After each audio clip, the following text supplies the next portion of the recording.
It's just going to complicate things.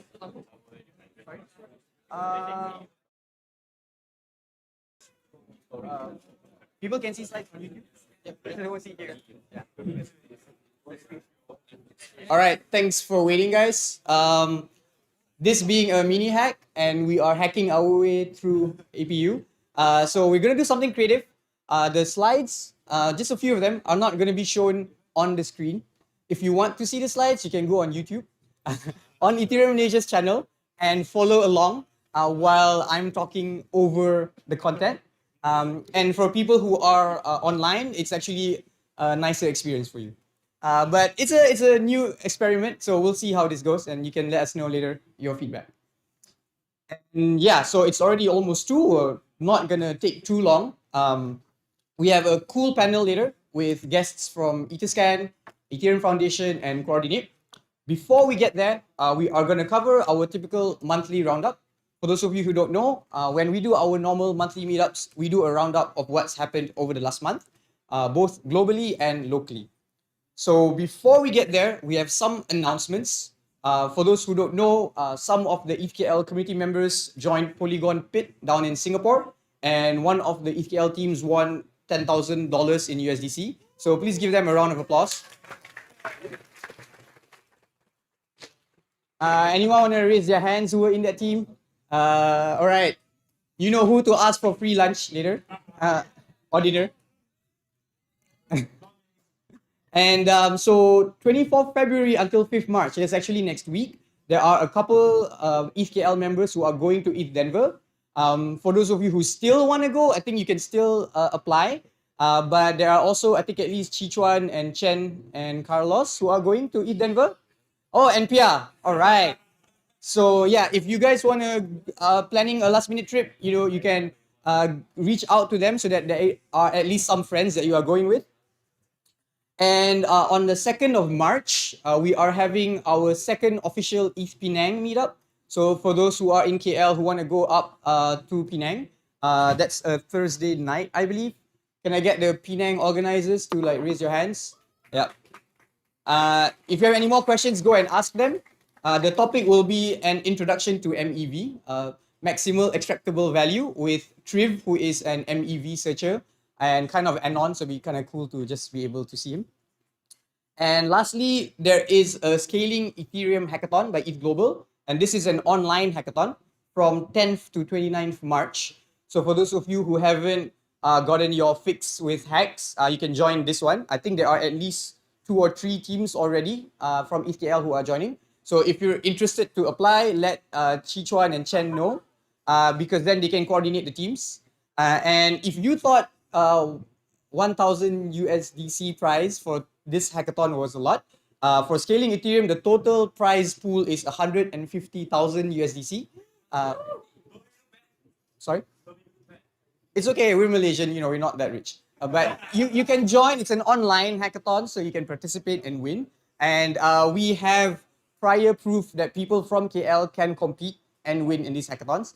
And I mentioned the prize money because I want to get your attention, but especially for students, you actually get to learn a lot and meet a lot of very smart people and network with projects or companies or even VCs who may potentially be able to invest in your future. So please give it a real consideration, and whatever hacks that you're doing, because the topic is scaling Ethereum, you're actually helping the blockchain and helping the world get to be using blockchains faster. So that's all for announcements.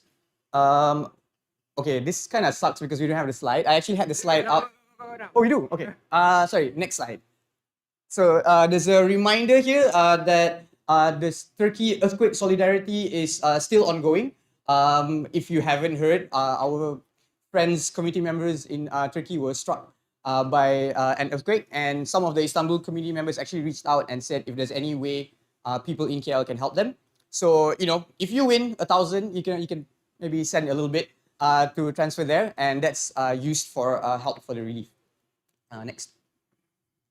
And then for those who don't know, there is this KZG ceremony. I always can't remember what KZG stands for, but it is helping to provide randomness for the ceremony to add blobs to Ethereum.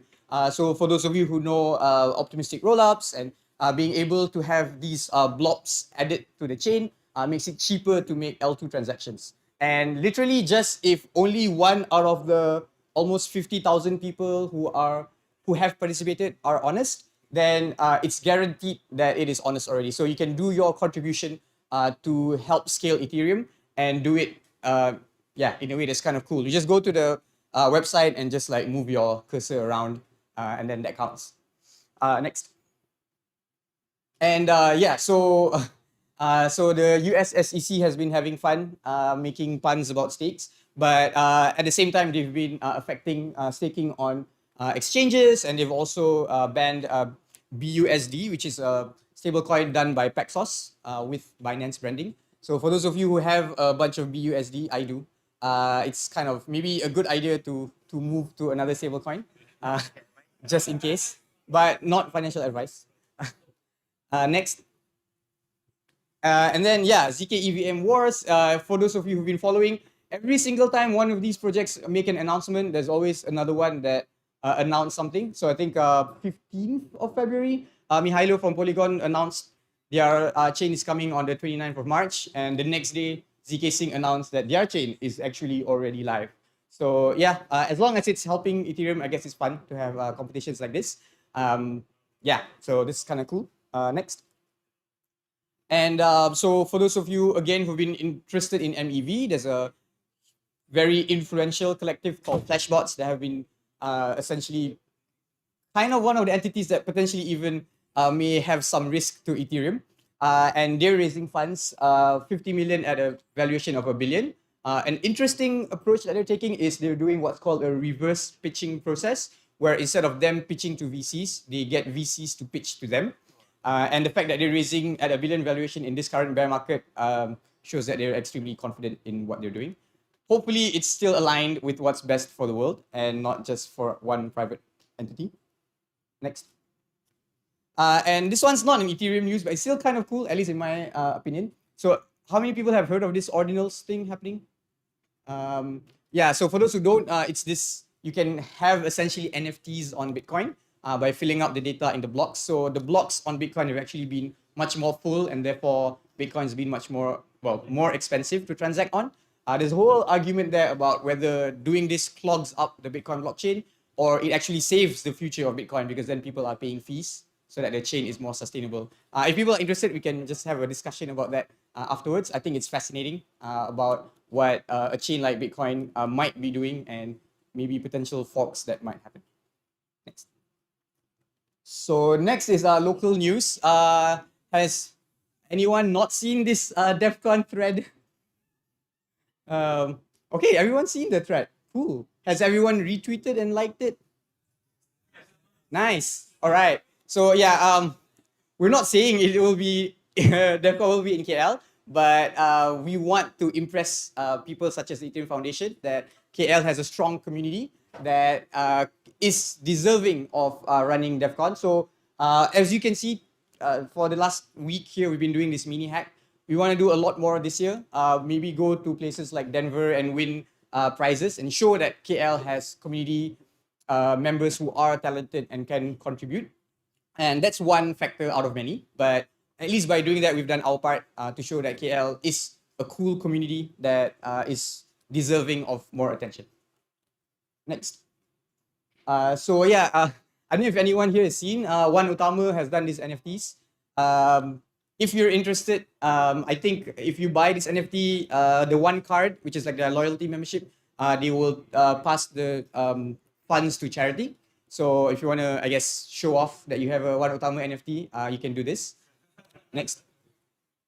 And lastly, we're not kind of like saying anything about whether this app is good or not, but I think someone in the community found that there is this food kaki app, which is you can go to these like culinary experiences around town and earn NFTs from doing so. If anyone has a bit more knowledge about this app and whether it's how legit it is, you can feel free to share. Otherwise, we can talk more about it later. And that's pretty much it for the roundup. Thanks everyone for listening and being patient. And now we are having a panel with very cool guests. can we get our three guests to sit here on the panel? First up is Lawrence Wang from Coordinape. For those of you who don't know, Coordinape is a DAO utility tool that focuses especially on decentralized compensation.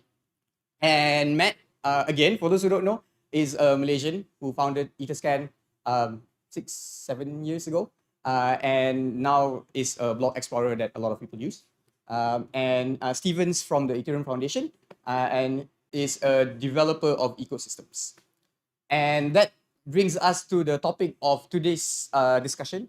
Can I just check? Is there one mic? There's only one mic. Okay, cool. Unfortunately. So we'll just have to pass it around. Yeah. And the topic of today's discussion is about building ecosystems. And I think it's pretty interesting.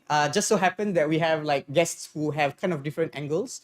So Steven, obviously from Ethereum Foundation's point of view, Matt as a Malaysian, you can give an angle from a Malaysian who's building in the space, and Lawrence for someone who's building, because ecosystems are not necessarily just about geographical ecosystems, but also like decentralized digital ones. So I think there's three interesting viewpoints.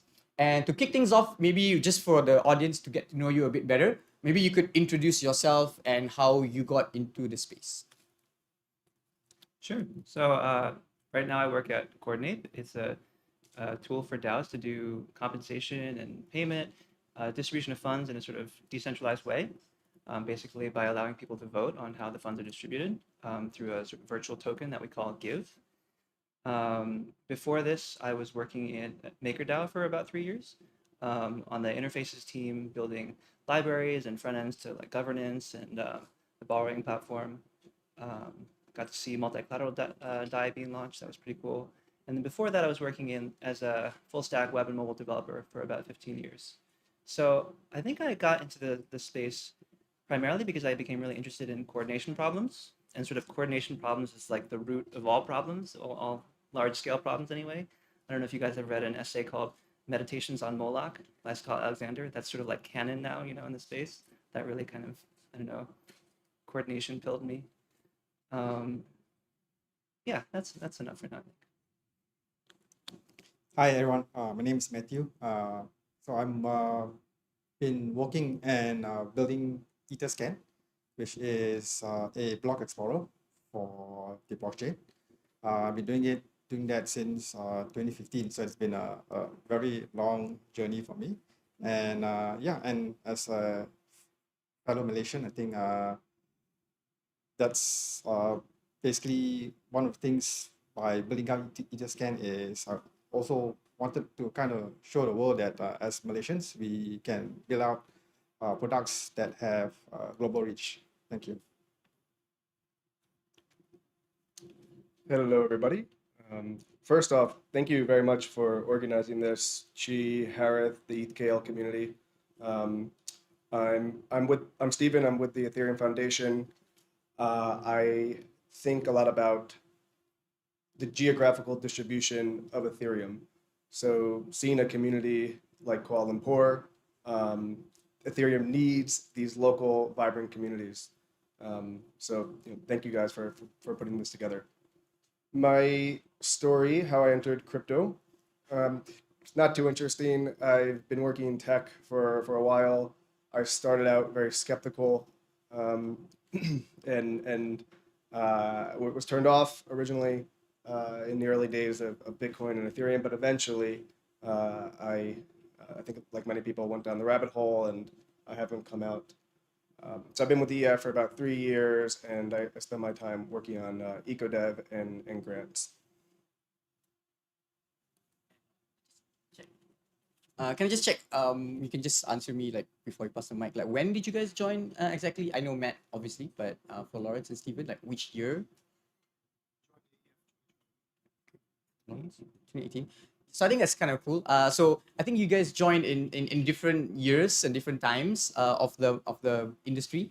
So could you describe how the ecosystem was like when you joined and how it's different now versus back then? Where you are from physically, where you're living, what the difference has been for those communities.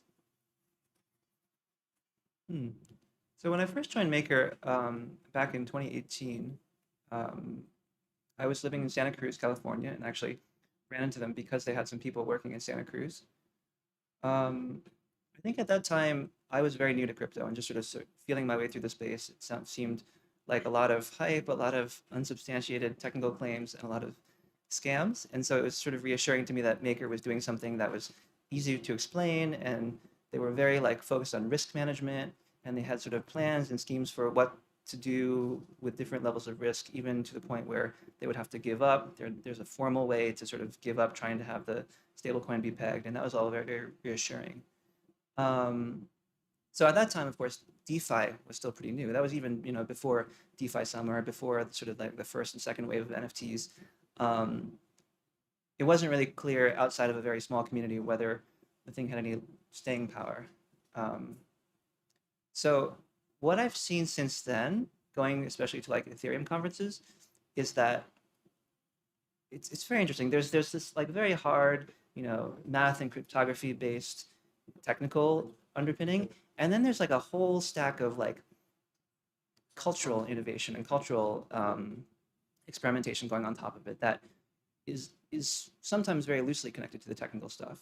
And so the technologist in me is sometimes turned off by that, but the one that's interested in larger cultural movements, like these coordination problems, figures, well, that's great. It's a selling point for people who have this energy and interest in coming up with new solutions to these big problems to gather and to figure out what, if anything, we can use there. How has it changed? Yeah. So, I mean, I didn't end up staying in Santa Cruz very long. It's a pretty small place ultimately. So in a way, it was just so I could serendipitously meet the Maker team there. But I think overall, it feels like that cultural dimension of it has gotten a lot bigger, especially with NFTs. So from the Malaysian context, so I first got into the space in actually through Bitcoin. So that was 2011. So 2011, so back then 2011 there was no blockchain, right? So it was Bitcoin. So back then the terminology was Bitcoin. So I think as for myself personally, I've always been an early adopter, always experimenting with new stuff. So I came across this article in Hacker News then that as being a fellow Malaysian, right? The premise then was that you could print your own money. I mean, like who doesn't want to print your own money as Malaysians, right? So you could print your own money and stuff like that. But it was only a few cents, but it was just super cool. You could print this digital money. You could send it from point A to point B. In 2011, right? So 2011, in Malaysia, you couldn't go out and talk to a fellow buddy or some stuff like that, right? People think you're actually crazy. So 2011. I used to run nodes, and so it was back then you could actually pop up like a very simple map of the nodes that were located global wide. So I would pop up this map, and and on the Malaysian map we would see 3 nodes, and out of those 3 nodes, 2 nodes were mine. So that was kind of really cool back then, right? So fast forward, I think one of the things that actually attracted me towards Bitcoin back then was the concept of programmable money, right? But in my opinion, I think we've not really seen that with Bitcoin. So Bitcoin is more of in my opinion, more of a value transfer. There were promises that Bitcoin would eventually be programmable, smart contracts, stuff like that. That didn't really turn out the way we wanted it to be. So fast forward, you go into 2014 and 2015. So obviously 2014, Ethereum came out with the what's it like, white paper, yellow paper back then, and they did an ICO and stuff like that. So 2015, the blockchain launched, and I think for us, I think we were definitely one of the earliest, longest running external project that built around Ethereum. So we were just really, I was just really passionate about the promise of Ethereum, the program portion, the ethos, the culture, the folks within there. It was a totally different time back then. Folks were a lot not so focused on the monetary portion, like stuff like that. So people were looking at it from a very altruistic point. Yeah. So 2011, 2015, and right now 2023 here. Right, cool. Malaysian ecosystem has evolved a lot. So again, going back one of the older stories, right? So I used to go down to Lao Yak, right? and I would buy machines, right, with very powerful graphic cards. So the guy selling me would say, hey, are you building this super awesome gaming machine? So it was back in 2012, right, when people really didn't know about it. But fast forward today, I think it was with 2016, 2017, I went back to the same guy. I ordered the same stuff, right? And immediately he knew I was going to do some sort of mining and stuff like that. And he started talking about like TNB and stuff like that. So it was a whole different premise back then. The ecosystem has evolved a lot in sense there is definitely more awareness. We've seen a lot of grassroots talents growing out within the ecosystem. And I think some of the universities are also offering courses around this, right? So there's definitely more awareness. But generally, yeah, it's just a lot more mature than what it used to be. Like back then, it was only just 1 or 2 chains. Right now, it's just so many different chains that caters to a wide variety of people, different backgrounds, interests, and passion. Yeah, so it's definitely a much more matured and interesting time to be in. Thank you. I think that's the main thing that's changed since I've joined the space is that there's just more. There's more of everything. There's more, jobs, there's more companies, there's more investment, there are more scams, there are more people. There's just more. There's also more crypto ecosystems. So we've seen other blockchains spin up. We have layer twos. We have all this new experimentation going on, like DAO governance, and NFT projects and DeFi projects, and on and on. So I think that is the main thing that's changed from my perspective working on ecosystem development. It makes the work fun. It makes the work challenging because there's a lot more to sift through. It's impossible to keep up with everything. But I think that is the main thing that's changed. There are more opportunities. There are more opportunities in this space. I think that'll continue. Yeah. And piggybacking on Steven's answer, and I'm sure a bunch of, especially the students here, would hate me if I don't ask this question. So for anyone here who wants to start out in Ethereum or in blockchains generally, like what are things that they can find, or what would be the best tips for them to go the right direction and not be kind of misled into the wrong things? What are ecosystems maybe that they can join, that they can get guidance from?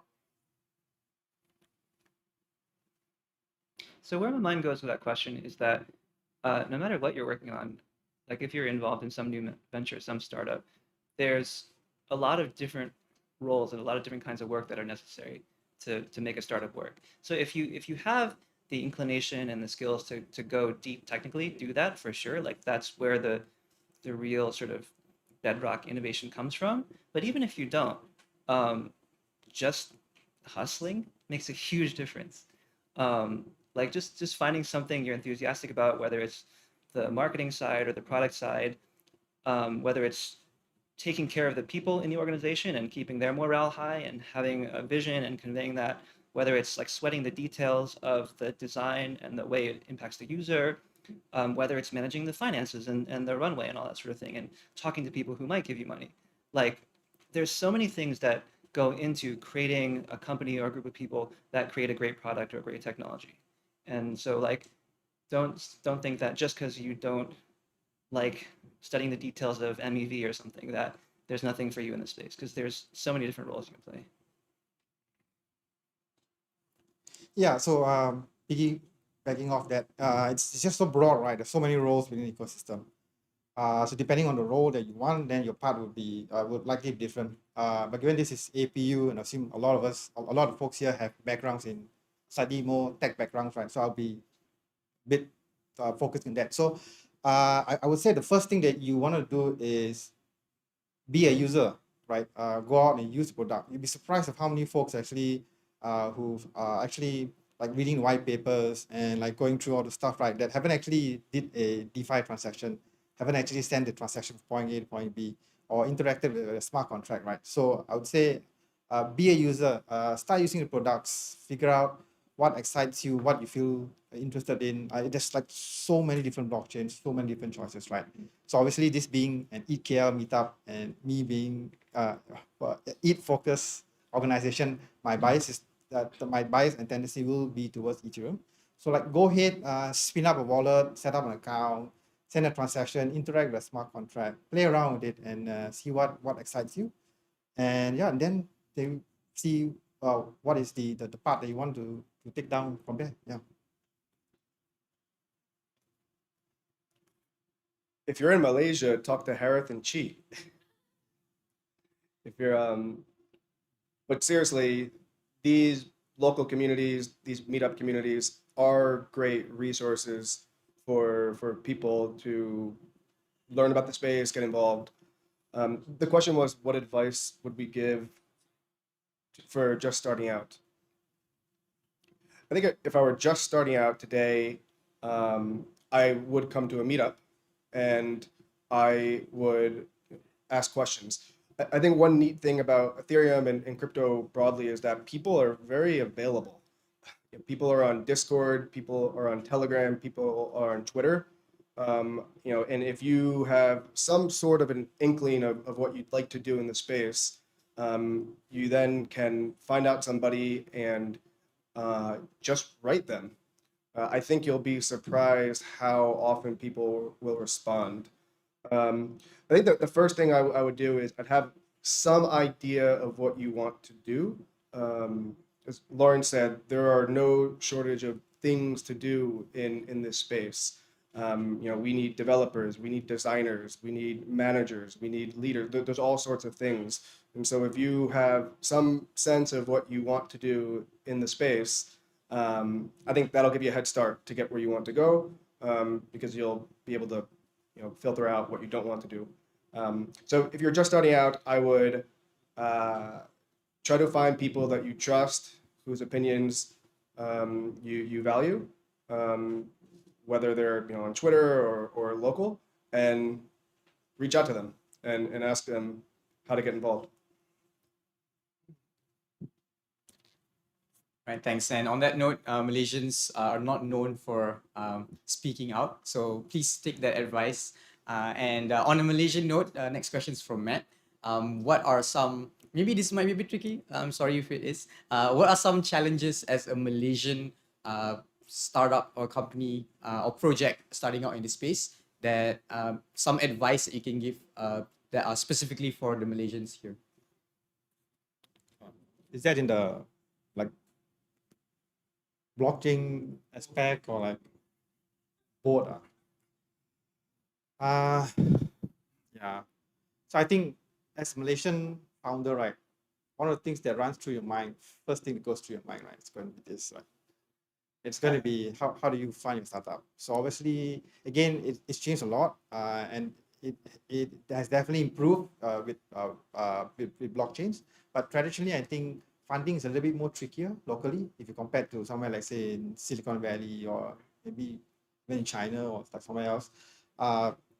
So I think well,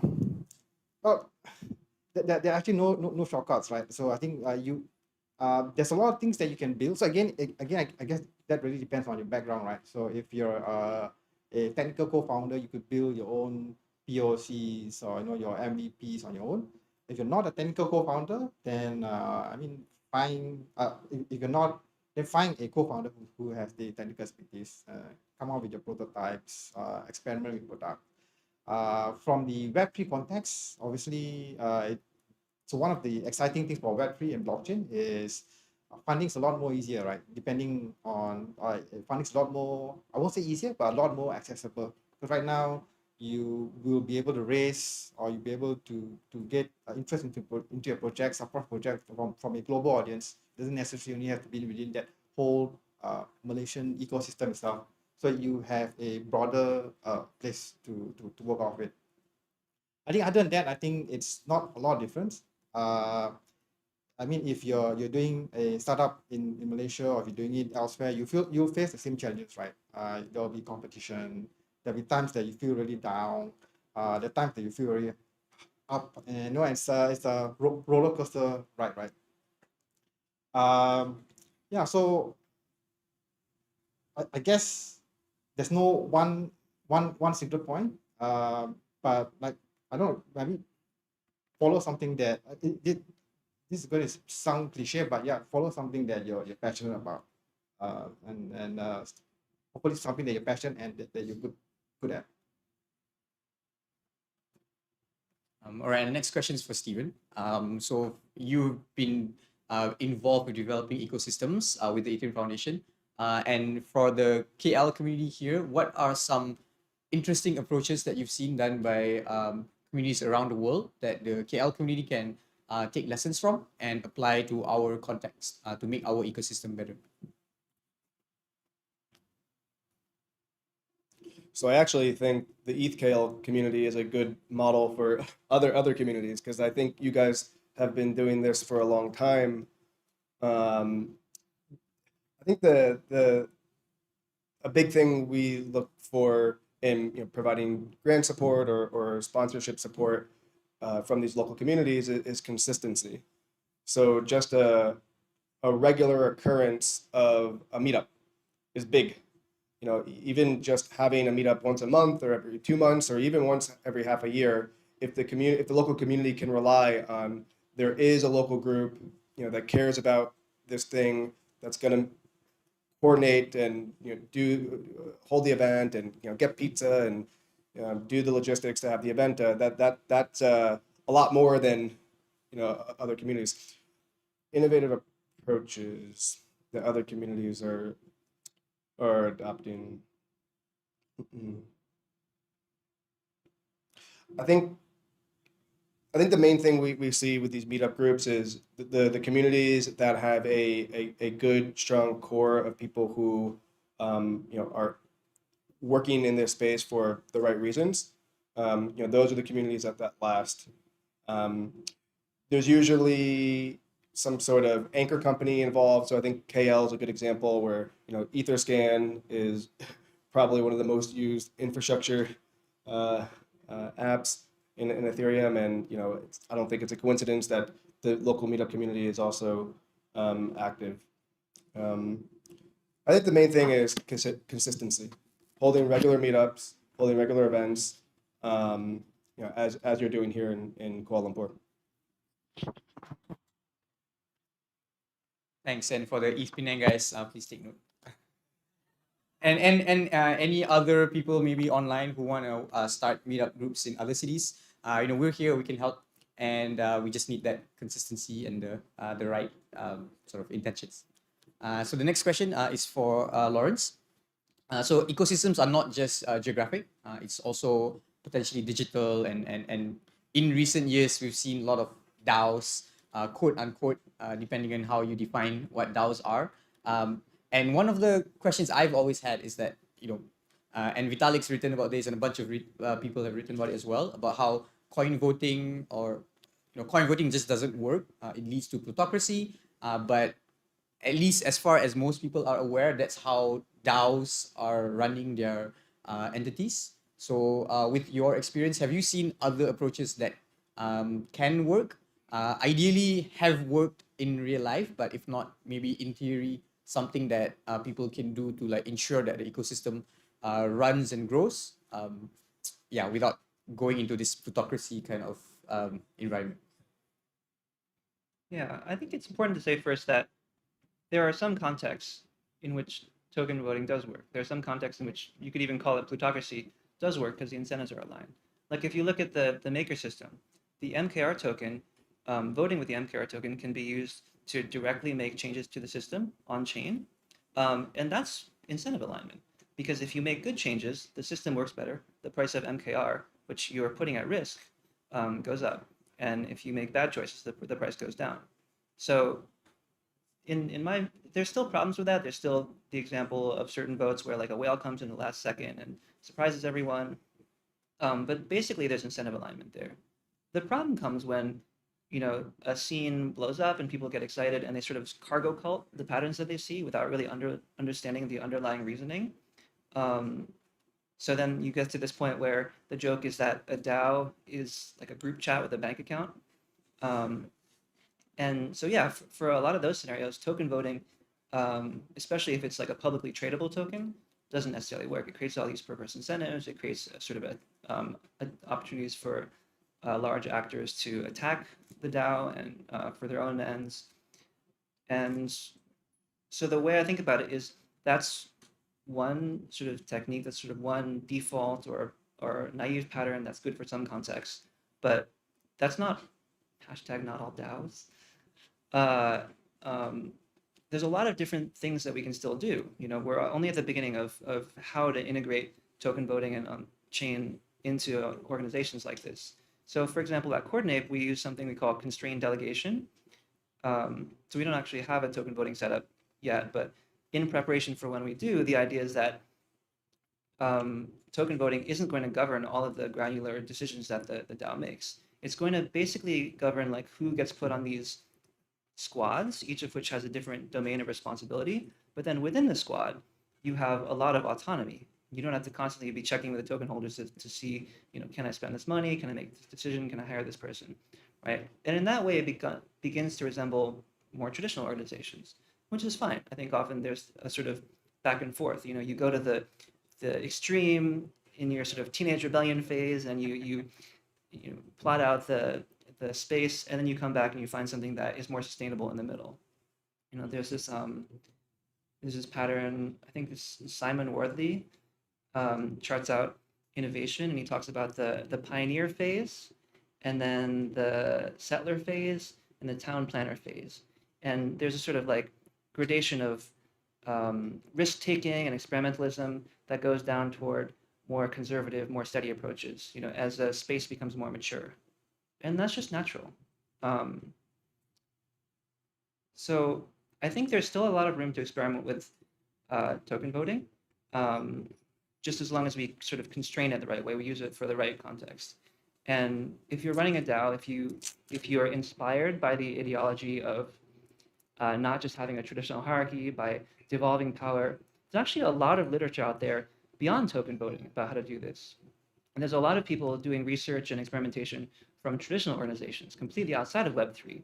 Like there's the book Reinventing Organizations by Frederick Laloux, which is a good resource for this. And there's a whole community of practitioners around that, looking at, you know, token or no token. How do I break up a hierarchy? How do I push power more down to the edges of my organization and give people more autonomy?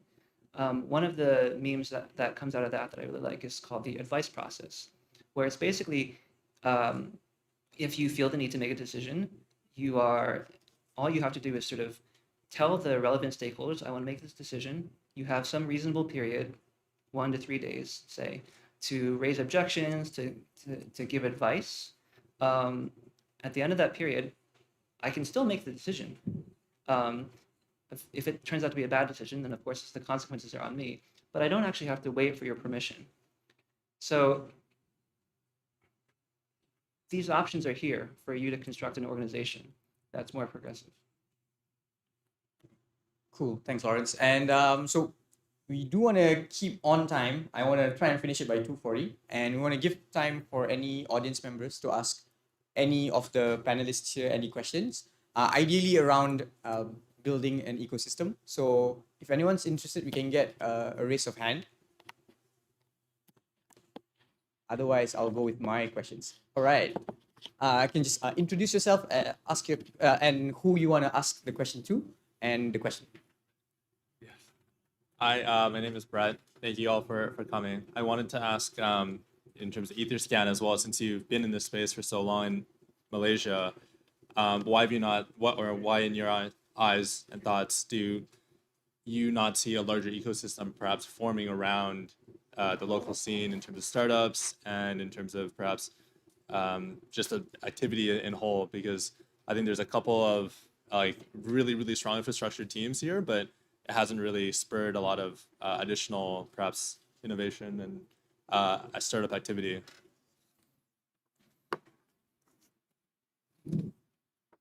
I didn't really get the full question. What was it? So if I can rephrase Brett's question, there are a couple strong infrastructure companies in Malaysia, but we haven't seen it spur other projects or startups in Malaysia in the space, and what your thoughts are around that. In the Web3 context, or yeah, so I mean, like you have CoinGecko here, right? So if you so no, I think it's one of those things that you shouldn't really focus more on quantity but more on quality. So I mean, if you look at CoinGecko and Etherscan and CoinGecko, if you actually combine these two entities, right, you're looking at a combined entity that has maybe like half of the eyes and views of the whole global Web3 community, right? So as to why, so okay, I'm going to say that you actually have a lot, but they're not based in Malaysia, right? So it's a lot of folks actually setting up the companies in Singapore or and elsewhere and doing it for other reasons. So you still have a lot of Malaysian founders, maybe not so much on the ecosystem itself. And then again, I'm going to say this from the Web3 perspective, right? Why think local? Think global, right? So the world is a whole playing ground, right? So not having that local mentality mindset sense. Like I mean, if you want to go on to it, and if you're building a startup, I would say sure start small, but think global, think big, right? So and to answer your exact question, I don't really know. I guess you could ask other founders who decided not to continue building a startup in Malaysia or doing it, registering it in another country like Singapore and stuff. They might have their own reasons doing it. So I can't really speak for them. I think on my end, I want to do my small part. So I think it's building it out as a Malaysian product, as a Malaysian team, as a Malaysian registered company. So doing it here, and then it's a free world, so it's up to the others to see that you can do it here if you want. So it's not impossible. Sure, there are challenges and hurdles, but it's not impossible. Yeah, I hope that kind of sort of answers your question. And hopefully the answer to that question comes from the people here in maybe 1 or 2 years' time. And we can show people like Brad that there are projects worth investing in from here. And I think we have a question from Rami. Exactly. Hi, I'm Rami, a front-end developer in a blockchain company, in French company. For me, I have a question for you, Matthew. You have noticed that linked information between smart contract and transaction or the people, the address, etc. It's like you need to be a data scientist, right? So in order to have all the information and link them. So when will we have Etherscan interface that allow you to have schema to visualize your interaction, your transaction between the smart contract, etc. And I have the second question, and my second question is when Bitcoin Explorer? Sure. So I think I'm going to repeat it, kind of reiterate and summarize the question. So first, okay, I'll took the second question first. So the second question is when Bitcoin Explorer, right? And so when Bitcoin Explorer is, so I think explorers provide the most value when there is a lot of exciting things happening on the chain. With the Bitcoin, with Bitcoin, it's kind of straightforward. It's point A to point B. That might change. There's a lot of new additional meta protocols built on top of that. But that, in my opinion, I think it doesn't. There's not too much. Like it's like point A, point B, loaded in, spins up, and there are obviously a lot of Bitcoin explorers out there. So like I think that the market is fairly satisfied with the options there. I might be wrong. So I think that was just one of the things that, and also I think it goes down to the point that, so if you're building a startup, right? So you'd be surprised, right? When building a startup, the difficult thing is actually not figuring out what to do. It's figuring out what not to do. So because there's so many things you want to do, right? If you do everything right with X amount of resources, right, you will likely run out of resources. So maybe for us, it's an issue of focus and passion, I think, generally. So going back to your first question on visualization, right? So I think the products that we build will evolve with time, meaning that so it's one of those things you cannot build it too technical, you cannot build it too simple. You gotta kind of find a middle ground somewhere. So that is a constant question that we ask internally within the team. It's like, how do we build it? Do we show more information? Do we show more visualization? Do we make it a little bit retail friendly? Do we make it developer friendly? So for us, I think we're kind of like that middle ground. We're trying to, having the best of both worlds, satisfying developers to a certain extent, hopefully satisfying retail to a certain extent. So for us, it's the middle ground. I'm not saying what we're doing is the right or the most optimal, but it's what we think that we can do right now. And for those of you who just who noticed the recent UI update and might have strong opinions, that might be related to Matt's answer. Yeah, that's on crypto Twitter. Yeah. So I think we can have one more question. And wow, suddenly the Malaysians are raising their hands. It's always has foreigners first and then Malaysians. I think for the others, you can ask questions later on as well. But we do want to get at least the hackathon participants to get the results, so we can ask that later directly. But yeah, so introduce yourself and who you want to ask and the question. Hi, my name is Victor. I'm a blockchain. I'm building in the blockchain space. I actually quit my Web2 job in 2021 to work full time in Web3. And one of the things that we're trying to solve with our project, and also I think around Web3, everyone's trying to solve it, is how to do tokenless governance, or basically governance that is more equal. Because right now with proof of stake mechanisms and token voting mechanisms, it inherently benefits asset holders who already have the asset, because they would gain more of the asset over time than those who don't. So do you have any thoughts on new consensus mechanisms that have a better equality in terms of distribution that doesn't have the energy pitfalls of proof of work, for example? Anyone from the panel? You're asking about like chain level consensus or community building? Okay, so for community building, the one thing that popped in my head, this is in a way, it's very trivial. It's not really new, but it's the idea that you just start with the Discord, the community chat, whatever. You gather people who are interested just in participating because they like the idea, and then after a little while, you just airdrop the people who are participating the most some NFTs, and that's like a sign that they've been participating. It's sort of like a Genesis membership, and then you can use that to do votes, but then it's just 1 or 0, right? It's a very traditional voting system in that way. I think the idea of building a community where you're really trying to draw people in because they love the idea, and there's no promise of any sort of financial reward or anything like that, then you get the right people. Steven or Matt? Consensus level. I used to think on-chain coin voting worked. At least it did back in the days, but obviously it doesn't work right now because you have a lot of exchanges owning a bunch of coins that can sway the vote last minute. Some of the earlier products that I built in 2014 was actually like a Bitcoin Explorer, but for colored coins. So we used to do on-chain voting. Back then, it wasn't so much issue because you didn't have a lot of big exchanges. But yeah, coin voting. Maybe there's an area of research that ETHKL people can work on. Okay, and with that, thanks a lot everyone for your attention, and thanks panelists. Please give them a round of applause. And yeah, you guys can over. And back to Chichuan for the announcement of winners. No, not yet. Oh, not yet. Oh, some announcements from ETHKL and sponsors. I need to collect my laptop. Oh, wait, no, I need to check. Wait, Can I check if everyone's here has joined the ETHKL Meetup and Telegram groups? Okay, yeah. So okay, I meant to say who hasn't joined. Can raise your hand. Because if you haven't, you can talk to any of the organizers, and we can share with you the links to Telegram or Meetup. And just while Chichuan's doing this, I'm just wasting time here.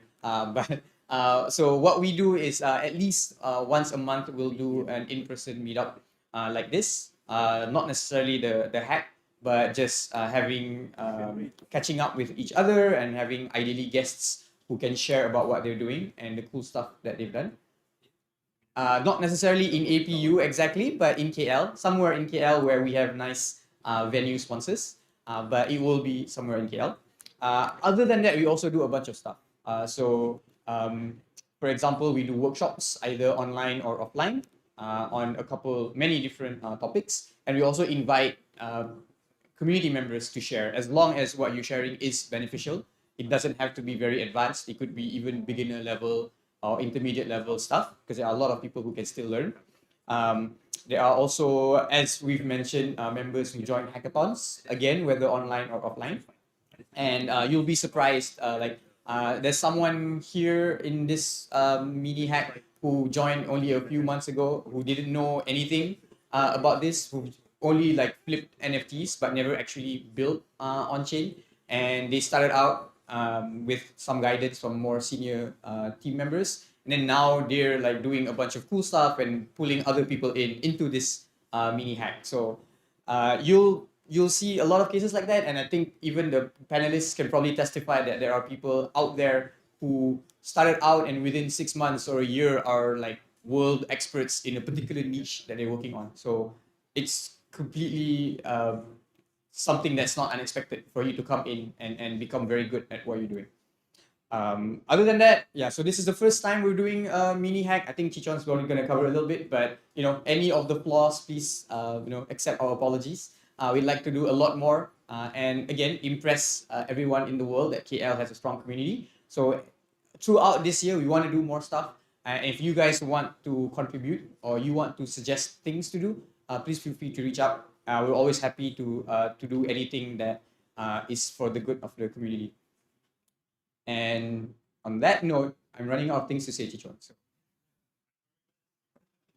I guess we need slides. I think we can show the main slides. Can we like double click? Which way is double click? Which way is like one? Oh yeah, I see it. Oh no, this one has Telegram and Pirate keys. Well, you're not sharing. Oh, okay. Let me slideshow.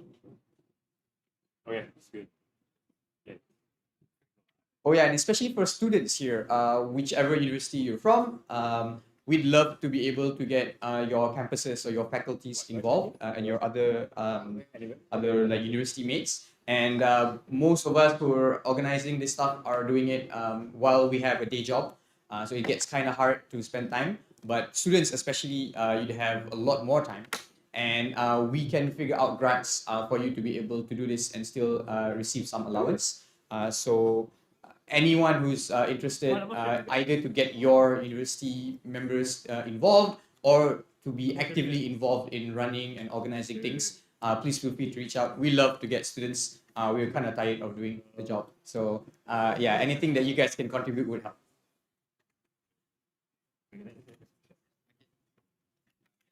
Very technical issue. You can close all of them. So this one was okay. And suddenly there's an empty GitHub page that I don't know how. I think hardware is faster.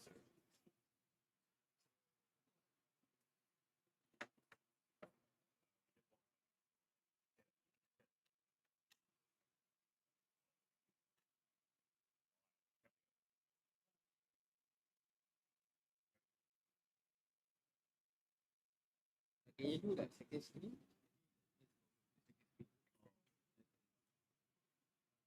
Oh no, you mean you want to what?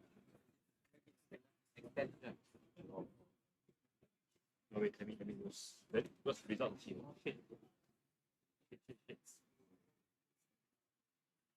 You can use one hand and then Okay, you do it. I lost my big profile. so if Global's job is not that easy. Yeah.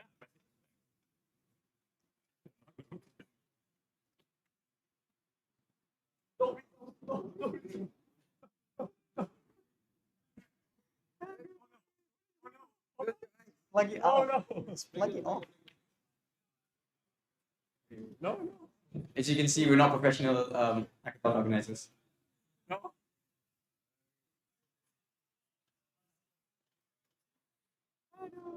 It's like I don't want to hide it. Oh no! Stop showing this! Stop showing this! Oh, okay. Okay.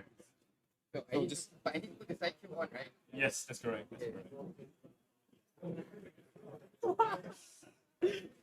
Where are the zero knowledge proofs when we need them? For the one time I don't want. Okay. Yeah, go for it. Go for it. Your job, sir. Check out my small stickers. Okay. Thanks a lot, Harry. It's been tough trying to buy time for me. Thank you. It's a great crowd. Thank you, everyone, presenting and for coming, participating in the hackathon. We still don't have the slides up yet, so I'm gonna. Excellent, we have slides. So again, we have a long day, a long 2 days, actually a long week for me at least.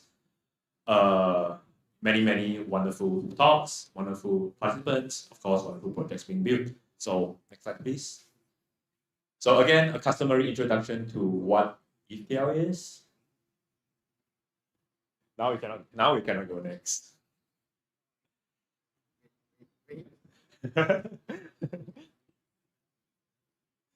Another technical issue, guys. Bear with us. Oh no. Oh yeah, excellent. It's working now. Okay, cool.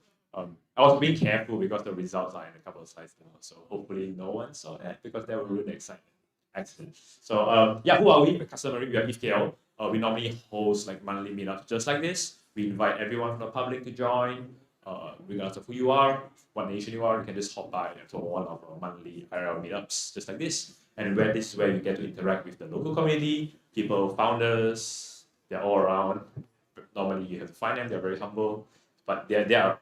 So, and what else do we do? We have online workshops. We have hosted people from ETH. They have talked about a couple of zero knowledge protocols from ETH. Also, we have hosted, what else do we have? Satora from our vacation last month, and a lot. We have an entire YouTube collection. So we have a YouTube page to check this out. The link's right over there. And yes, recently we also have study groups. So right now we have a Solidity study group. It's being done on the ETHKL Discord. It's a monthly thing. So for those who want to learn about Solidity from scratch, this is where you should go. And we have a zero knowledge study group. That is a bit more close because it's in real life study group. Due to office space, we are we are limited in capacity to host many people, but we have that. So definitely give us up if you are very interested in zero knowledge. We talk about the math application. We go through ECDSAs, go through ECCs, and some math. And finally, hackathon participation. This is one of our efforts that we have. We are trying to spur and encourage more students, newcomers to Web3 space to build something on their own and hopefully get hope and get FOMO. That's basically the spirit of ETHKL. And continue to see you guys in future hackathons and represent Malaysia in global hackathons. So again, I'm repeating this slide probably 4 times now. This is us chilling in Vietnam, having supper while we are, I think, after we present, or we are going to present the next day. I think probably after we present because we're more chill. But yeah, we have 4 teams there, and 4 teams made it to the top 8, which is fantastic. So we want to continue to see these kind of results all over and represented by Malaysians. Next, please. So again, TL Mini Hackathon cannot happen without our fantastic sponsors.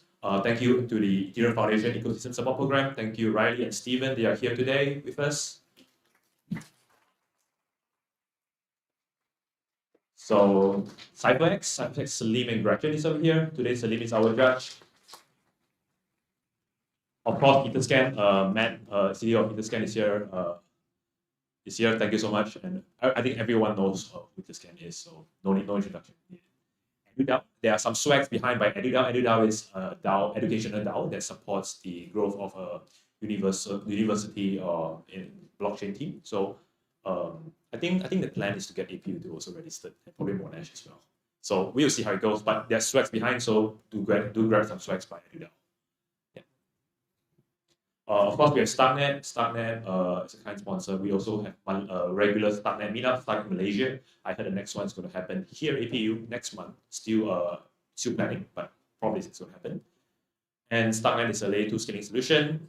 And Scroll as well is also our sponsor. So I think there was a talk on Thursday morning by Scroll, by Daniel, sorry. He's the dev rel for Scroll. And there is also word on the street that could be a Scroll Malaysia meetup. So a lot of potential future meetups coming real soon to you. Certic, of course, Certic. We have John yesterday giving us introduction to Certic, what Certic is, what they do, and they're also one of our proud sponsors. Next venue sponsors will be by APU BCC. We have Shenri here. He is going to give us a short introduction of what APU BCC is. And thank you so much for being our venue sponsor.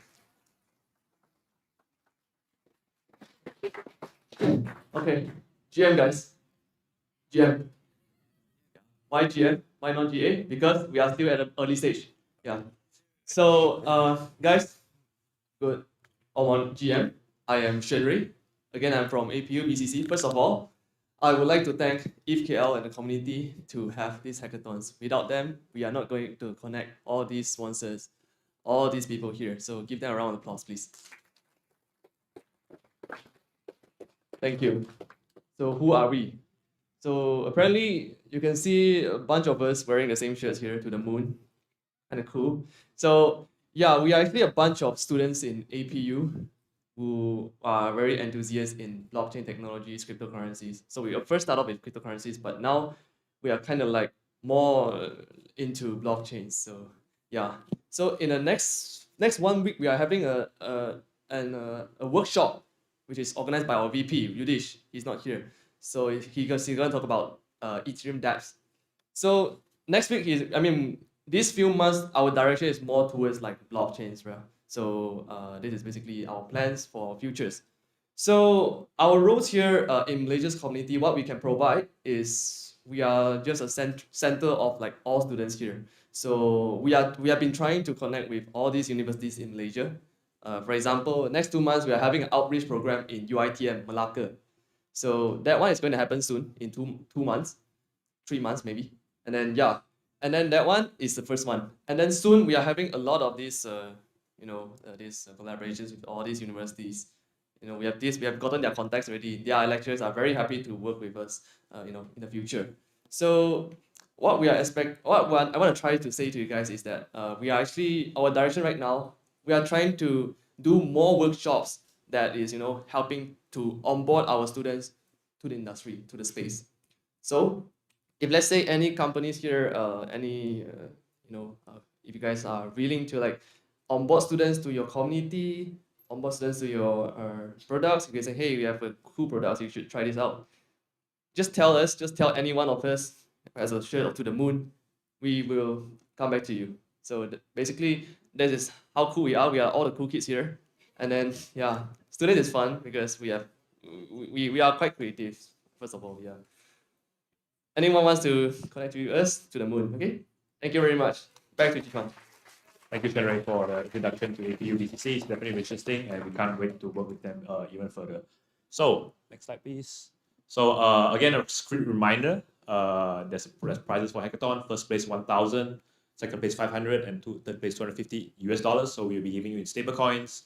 I will approach you personally to get your Telegram, and then you will send me your address and we'll send it over in a couple of weeks. Yeah.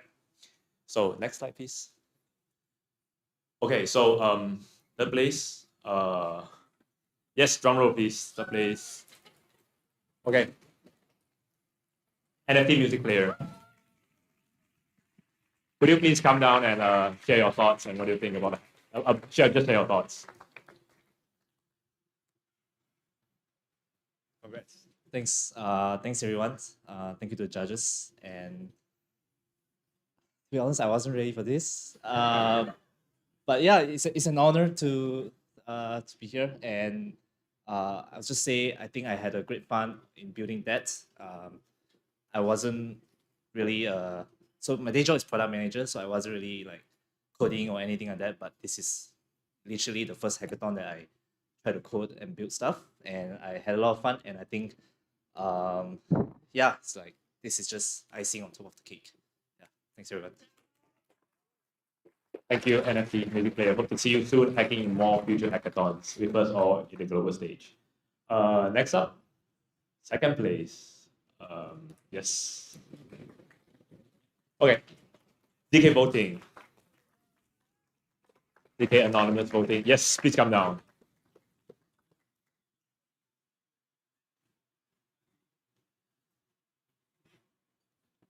Only one of you?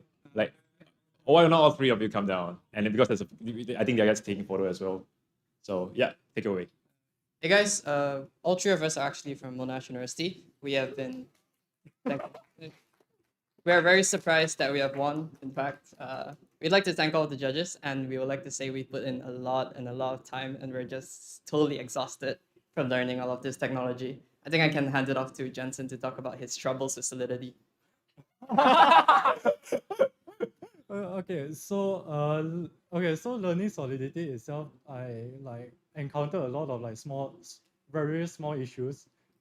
So like you know how like in a normal language, a dictionary you can put noun values in, and okay, in a normal dictionary, if a key doesn't exist, it doesn't exist, right? But in Solidity, it's a little bit different. So in Solidity, right, the dictionary, every single key exists. So what you have to do is you have to check for default values instead of checking whether a key exists or not, which yeah, it makes it very tiring. And also like setting up the local blockchain and whatnot is also like we encounter a lot of errors, and yeah, it's very hard to get it to work. You want to? Yeah. Yeah. All right. I'd just like to say that this is my first blockchain hackathon, and yeah, I actually had a great time trying to build my first contract, and trying to connect it into the blockchain. So it was definitely an experience because I actually never touched this before. So yeah, thanks for it. And just thank you. We just want to say thank you very much for hosting the event. Thank you for participating and thank you for your fantastic project, and congratulations a lot to team ZK Anonymous voting. Now, finally, let's check out who is our first place. Massive drum roll, please.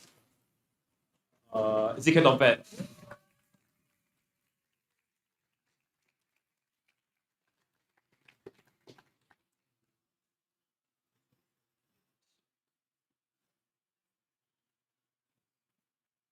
Congratulations.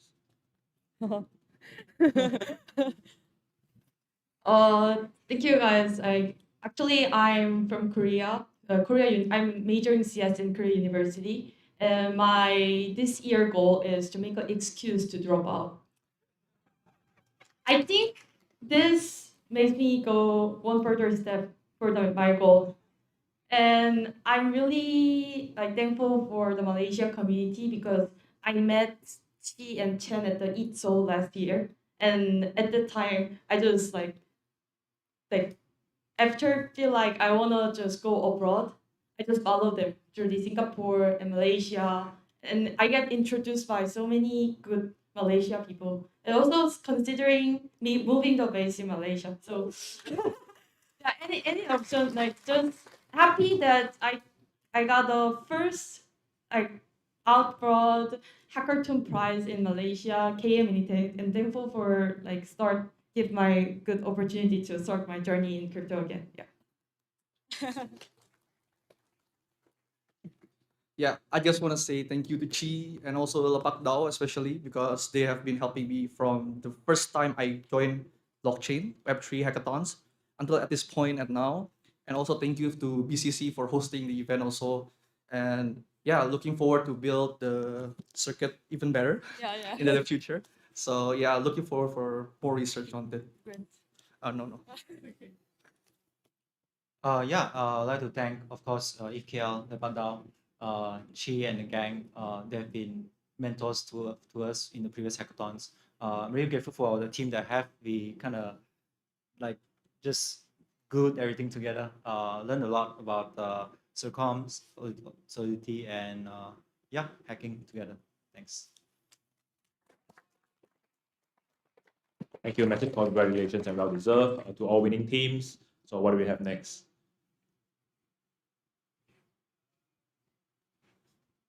Oh, what's next? So what's next? We are always welcoming students, newcomers to the space. So if you would like to be part of the community or part of the community, and if you want to organize events like this with us or have more initiatives for students, for newcomers to the space, always feel free to hit us up.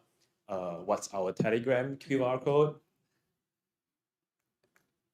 Oh, our Telegram QR code is this one over here. So I'll give a quick small pause, and this is where you can see our you will have direct access to the ETHKL Telegram group.